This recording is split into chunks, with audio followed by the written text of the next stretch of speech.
Good morning everyone. তো দেখো, fridge খুলে দিয়েছি। ফ্রিজ খুলে এখন যেটা বের করব সেটা হচ্ছে আমাদের গাছের কাঁঠাল। এর আগে আমি তোমাদের সঙ্গে কাঁঠালের বীজের বড়টা শেয়ার করেছিলাম। আজ কিন্তু আরেকটা নতুন ভিন্ন স্বাদের রেসিপি তোমাদের সঙ্গে শেয়ার করব। মনে হয় অনেকেই তোমরা এটা জানো বা খেয়েছো, এটা অজানা কিছুই না, জানতেই পারো। তো সেই মতো আমিও জানি এই রান্নাটা। তো সেই জন্যই আমি তোমাদের সঙ্গে এটা ভাবলাম যে শেয়ার করি। আর যেহেতু বসেই ছিলাম, সেহেতু কিছু তো একটা করাই যায়, না হলে তো ভালো লাগে না বসে থাকতে। তো সেই রকমই আমি দেখো সব কিছু নিয়ে বসে পড়েছি, থালা বাটি, সর্ষের তেল, কারণ সর্ষের তেল ছাড়া তো কাঁঠাল ফাটানো সম্ভব না। তো তাই জন্য আমি থালার মধ্যেও একটু মাখিয়ে নিচ্ছিলাম, আর আমার হাতের মধ্যেও মাখিয়ে নিয়েছি কাঁঠাল ফাটানোর জন্য।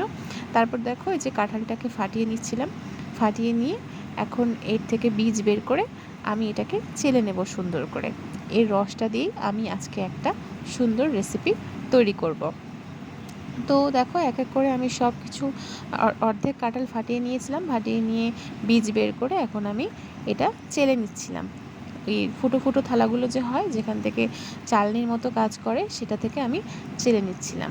তো এইভাবে করে চেলে এমনি মুড়ি টুড়ি দিয়েও খাওয়া যায়। তো আমি আজকে মুড়ি দিয়ে খাবো না, এমনি একটা রেসিপি তোমাদের সঙ্গে শেয়ার করব। তো দেখো আমি এর মধ্যে কিশমিশটাকে দু টুকরো করে কেটে নিয়ে এর মধ্যে দিয়ে দিলাম, আর এর মধ্যে দিয়ে দিলাম সুজি। আমাকে আমার মামি হেল্প করে দিচ্ছিল, রান্নার মামি। কারণ কি, যেহেতু ভিডিও করছিলাম এক হাতে, সেহেতু এক হাতে দেওয়া সম্ভব হচ্ছিল না। তো তাই মামি আমাকে হেল্প করে দিচ্ছিল। আর তারপরে দেখো চিনি দিয়ে দিলাম। চিনিটাও পরিমাণ মতো দিতে হবে, খুব বেশি দেওয়া যাবে না, কারণ কাঁঠালটা তো এমনিতেই মিষ্টি হয়, আর তার মধ্যে চিনি বেশি দিলে কিন্তু খারাপ লাগবে, বেশি মিষ্টি হয়ে যাবে। যাই হোক, চিনি দিয়ে দিলাম। এরপরে দিয়ে দেবো এখানে চালের গুঁড়ো। দেখো চালের গুঁড়োটা কিন্তু বেশি পরিমাণে লাগবে, যেহেতু ব্যাটারটা একটু শক্ত করতে হবে, না হলে কিন্তু বড়াটা ঠিকঠাক হবে না, তাই না বলো, নরম হয়ে গেলে। তারপর দেখো মৌরি দিয়ে দেওয়া হলো। তো মৌরি, এবার আমার মেয়ে জেদ করছে যে ও নাকি মৌরি দেবে, তো আমার মেয়ে মৌরিটা দিয়ে দিল। তারপরে দেখো এখানে দিয়ে দেবো খাবার সোডা। খাবার সোডা দিলে কি হয়, জিনিসটা ফুলে। আর যেহেতু আমি ব্যাটারটা তৈরি করে রেখেছিলাম কিছুক্ষণ, কারণ কি কিছুক্ষণ বানিয়ে রাখলে ব্যাটারটা ফুলে উঠে খুব ভালো হয়। দেখো এখন আমি সব মাখিয়ে নিয়েছি, মাখিয়ে টাখিয়ে নিয়ে এটাকে আমি এখন কিছুক্ষণের জন্য ঢাকা দিয়ে রেখে দেবো। যেটা বললাম তোমাদের, যে ঢাকা দিয়ে রাখলে যে কোনো জিনিসই কিছুক্ষণ মেখে টেখে রাখলে তারপরে করলে সেটা খেতে খুব ভালো হয়, টেস্টটাই অন্যরকম হয়, টেস্টটা বদলে যায়। তো যাই হোক, আমি এটাকে ঢাকাতেই রেখে দিয়েছিলাম। তারপরে দেখো ঢাকা খুলে এটাকে আমি বাইরে বের করলাম। বাইরে বের করে এখন আমি এটাকে ভেজে নেব। তো দেখো কড়াই বসিয়ে দিয়েছি, কড়াইয়ে তেল দিয়ে দিয়েছি। তেলটা গরম হলেই আমি এটাকে ছেড়ে দেব।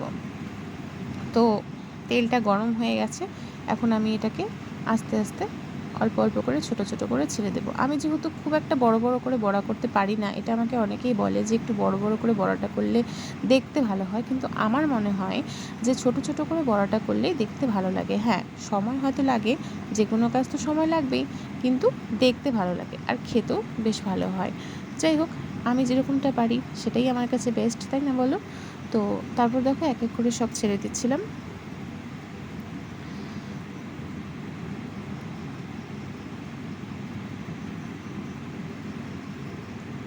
এইবারে দেখো, এইবারে হচ্ছে একটা পৃষ্ঠা হয়ে গেছে লাল। এবার এটাকে তো উল্টে দিতে হবে, না হলে তো অপর পৃষ্ঠাটা হবে না। তো অপর পৃষ্ঠাটা উল্টে দিলাম।